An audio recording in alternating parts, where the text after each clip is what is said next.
obviously the job boards are very robust. So it's, especially if they want to be in New York, because it is, I mean, there are companies all over the world on there, but it does have a lot in New York. So I'm really excited that you're here talking about it, because it's a great, like as I work with these young women, I always mention it now about the Muse, and have you checked out the site? And yeah, but it's so much value add. I mean, yeah, no, definitely. I mean, even when I was searching of where to work in New York City, I was on the Muse. And so it was actually quite ironic that I ended up at the Muse, because I was like, oh my gosh, the Muse has given me so much insight into all of these large companies who are really focusing on what we call employer branding. So it's now employers have so much access to so much talent that what do they need to do to attract people to work for their companies, right? And so we've really entered a market that people can choose where they want to work. Like, we're not just like applying to as many jobs as we want. Like, we can really focus in on the kind of company we want to work at, and seek after those specific companies. And so I was seeking out specifically the Muse. I was like, I want to work for this company that is providing this to everyone. And they happened to have a job that fit my exact profile. So really lucked out. I mean, you want to be part of the movement. So you just hop right on that train. Let's go. I know. And so how did you make that work? Did you apply online? I think this is really important, like, to hear how people actually, got into the roles that they got into successfully, because it's not an easy process. So if you could be specific about that, that would be super helpful for our audience.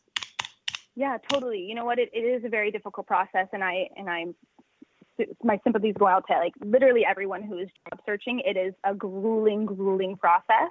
How I came about the Muse was honestly like tapping my network. I was on LinkedIn every single day, and I had actually seen a friend from college post an article on the CEO of the Muse. Her name's Catherine Minshew, and she is a badass woman. And I was like, oh my gosh, the Muse. Like, I again used the Muse. Like, when I graduated college, I would search around for content. Like, when you're learning how to write your resume, when you're learning how to, like, what on earth goes in a cover letter, the Muse was really a clutch in providing that information for me. And so when I had gone to the Muse and saw specifically that the Muse was hiring for, then I was a business operations project manager, I applied to the role on the Muse for the Muse.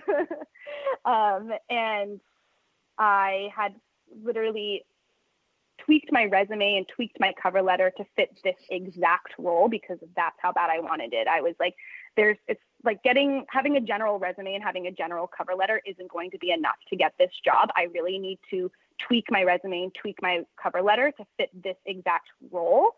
That's how bad I wanted it. And so I had submitted my resume through the Muse and kind of crossed my fingers. I was in interviews with actually the New York Times and then another project management company here in New York City. But I really, really from the beginning wanted the Muse. And a couple days later, I had heard back from the recruiter, and it was game on from there. So I was like literally game face on, poker face the entire interview, poker face, right? But I really stressed how much I loved the company throughout my entire interview process. Like, it wasn't the role anymore, right? It was the company. Like, I want to be at this role in this company. And I think that goes miles and miles when you're applying somewhere, because what makes you special, right? Like, literally, there's so hundreds and hundreds of candidates. Yeah. Why do you want this role? Why do you want to be at this company? And recruiters and employers are really, really waiting and looking to hear those things. Well, speaking from the horse's mouth now you see how it really goes down. So that's it makes it even more valuable that you're saying that, and that you walk the walk and talk the talk at the same time. So yeah, I think it's good to know. So when people apply, I just have a quick question. Yeah. When people apply on the line for Muse on the Muse site, yeah, how does that get to the companies? Is there does it go directly to them? Is there some process? Yep. So every company that's on the Muse create a profile with us, and then they actually feed their jobs through their own ATSs. So ATSs are applicant tracking systems. So every company has something like Workday or iCIMS, or what are some of those other really, really big ones that whenever you get redirected to apply to a company, that's an ATS, right? And so we basically feed all that information to the Muse. So when you're applying to a job at the Muse, like, yes, it is going directly to the company that is hiring. It's not being filtered through the Muse. Isn't getting like trapped in an alternate universe. It's going straight to a company. Because there's always this debate. Do you apply on the company's website or do you apply on the third-party website? Like, let's say LinkedIn is another example of a platform. Mm-hmm.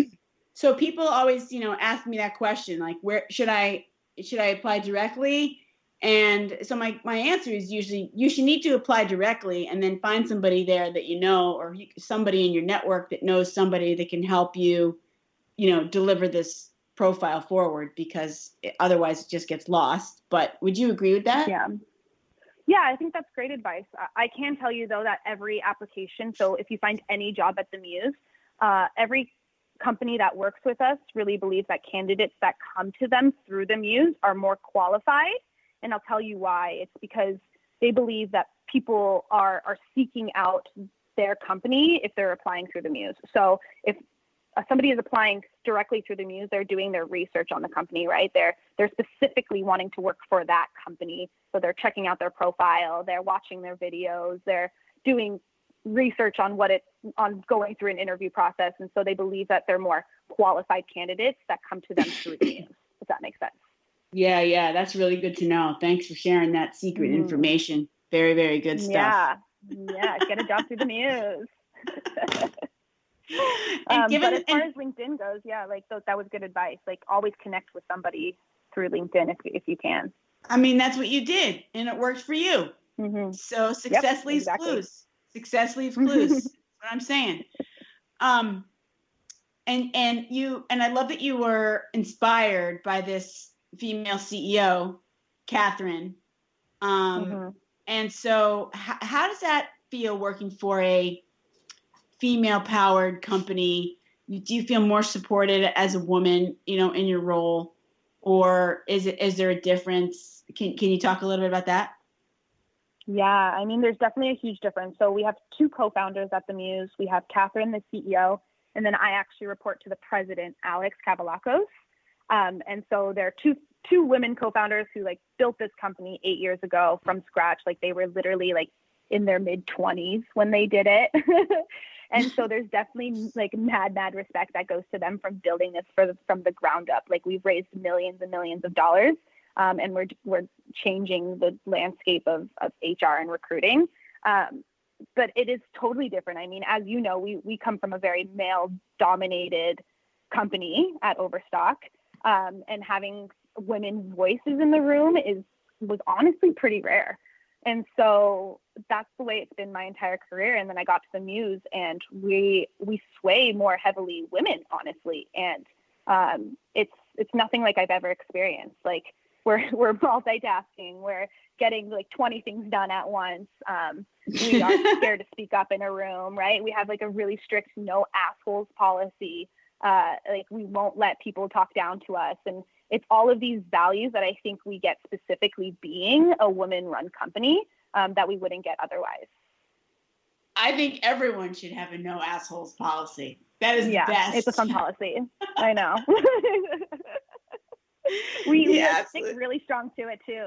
We preach it every single day. I love that. I mean, it's like a friend of mine says, it's about getting a seat at the table. As a woman, and at your table, it's all women. So it's okay. It's all women. This is awesome. There's something, I mean, part about why I developed and created Supergirls, because women helping women is just such a powerful thing, and we understand each other, Yeah. I love how you said that, multitasking. So much more gets done. Seriously. We explain things, I think, a lot more in depth, right? Not to bash on my male colleagues, but there is or my husband who just ran by me, but there definitely is just women work in a different way. And so to be surrounded by it, you just really feel like you're a superhero all day long. Oh, I couldn't have put it better myself. That is perfect for this Hero Whisper Show. Thank you.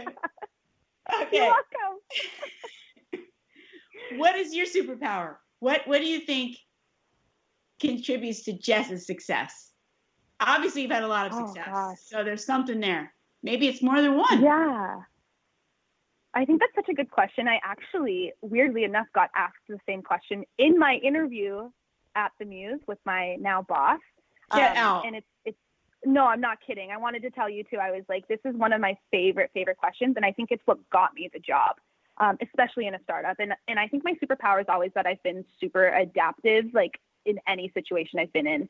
And that might be because I've moved so much in my life. Like my parents made it a point to like move us to the United States, and we moved to Salt Lake City my senior year of high school, and then I moved again when I got married. Like I've always moved, and so I've always kind of had to adapt to where I've been. But especially in a startup environment, like things change all the time, right? Like you are literally doing a project one week and then get told to like scrap it the next. Like things are moving so fast, and you need to be able to keep up, and you need to accept that things change, and you need to accept that priorities are ever evolving. And I think that's probably my superpower. Yeah, because I am a superhero. You are a superhero, Super Jess, because it's not something that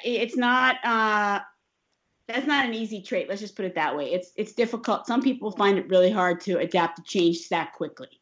So if you can hit the ground running and just like listen, see the signs, figure out what to do, relatively quick ramp up. I mean, it definitely makes a difference in results. So congrats to you for having that, for developing it, for recognizing it, for sharing it. Because especially today, you're right. Things change so fast. Like you were saying, you're changing the landscape of the whole Muse platform and idea. It's disrupting the way people hire and what's going to be next. I mean, we were talking about Facebook and Google and Amazon, and they're kind of monopolies, but at some point someone's going to disrupt that, right? When does that happen? We don't know. So you always have to just be ready. You do. And I think something that really helped me in my early career is like really, and it's something I remind myself every day, is like, even though things are changing so fast at work, at the end of the day, you're still getting paid. Like you're still getting paid no matter if priorities change or not. Like you're still getting that paycheck. So why are you so emotional about things changing all the time, right? I'm like, and I don't know who gave me that advice, honestly. It might have even been my husband. He's like, did you still get paid today? And I was like, yeah. And he's like, okay, so then why do you care? And I'm like, oh, okay, you're right. Like I still got paid. So thanks for the reminder. Yes, we're working to get paid. Yes, we are. Rock and roll. We are. Exactly.